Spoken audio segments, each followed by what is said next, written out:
my name is Nick Montes, and this is my video essay on the film Inglourious Basterds, directed by Quentin Tarantino, released in 2009, and on war and action of World War II.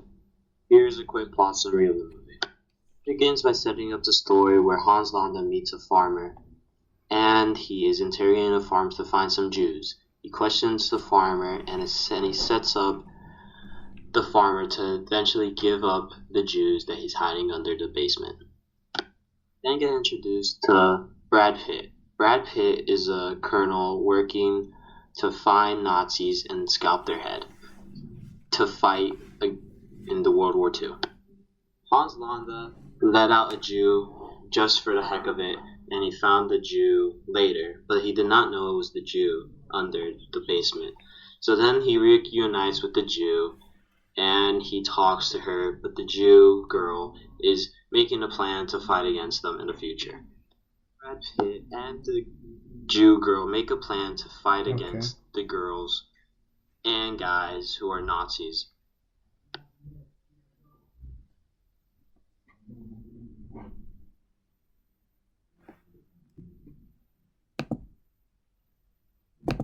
And it eventually leads to an amazing ending. This is a visual cinematics. So, to begin with, one of the good scenes that demonstrates this is the opening scene where Quentin Tarantino includes a montage of wide shots, close-up shots, capturing how Hans Landa is very brutal and very mean to the guy who's keeping away the Jews. He is very smart, but he gets overpowered by Hans Landa. Then I want to mention the very funny scene where Brad Pitt is with his date going undercover as an Italian man, but Hans Landa just makes fun of him. He says Gorlami, but it's just he makes a mockery of himself, and Hans Landa knows he's bluffing. Then I want to talk about the set design of this scene in the basement. In the basement, they're all looking like Germans, all Nazis, but it's very darkly lit and it's very scary, like the other scenes I mentioned.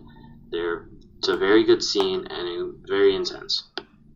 So I want to mention how when Shoshana prepares for the German night, where she has a big final showdown, she gets prepared in a red dress, showing her red vibrant view, showing her power over everyone, where everyone's dressed like a Nazi in their good old uniforms. Performance analysis and evaluation. Hans Landa did a great job, otherwise known as Christopher Waltz. He stole the show. He even got an Oscar for this movie, but in my opinion, his bilingual and maybe even trilingual, you could say, in this movie just absolutely stole the show. Like the slow, steady, and scary sway of emotions he goes through, and just how he could overpower anyone with his creepy smile, although looking polite, but you just know he's a creepy guy after how many Jews he's killed, as he's known as the Jew Hunter in the movie. Shoshana Dufis, on the other hand, is a very more strict, and there's not a bright side to her. She's just been going through a lot of pain in her life. From the beginning of the movie to the end, she never really gets what she wants, and it's very hard for her to get what she wants, and she has to make a lot of hard choices. But her character, just speaking a lot of German and French, ties the movie together and makes you feel very included. Lastly but not least, Lieutenant Aldo Rain. He is what makes this Quentin Tarantino film feel like a Quentin Tarantino film, with his emotion and humor, making the film seem more upbeat and making a little bit of more of a parody of how World War II went in this case.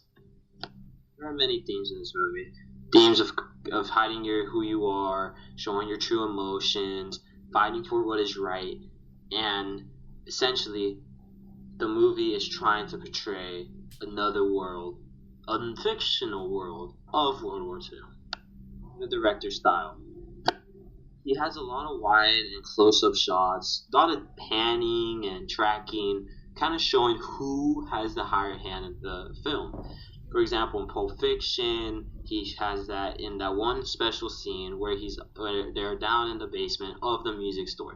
Mm-hmm. He is able to show who has authority and who does not. Like the scene where he is the first Nazi scalped by Brad Pitt and his goons. Next, I want to talk about the continuity that he establishes in a movie. For example, he makes the movie practical. If the movie's in France, of course they're going to speak French.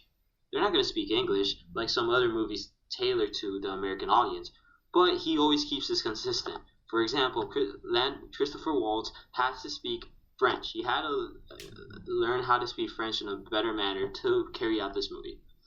But he keeps it consistent and he learns. And when they want to make the transition from French to English, it does it smoothly by switching their language in a way that doesn't seem like, oh, we're just tailoring to the American audience.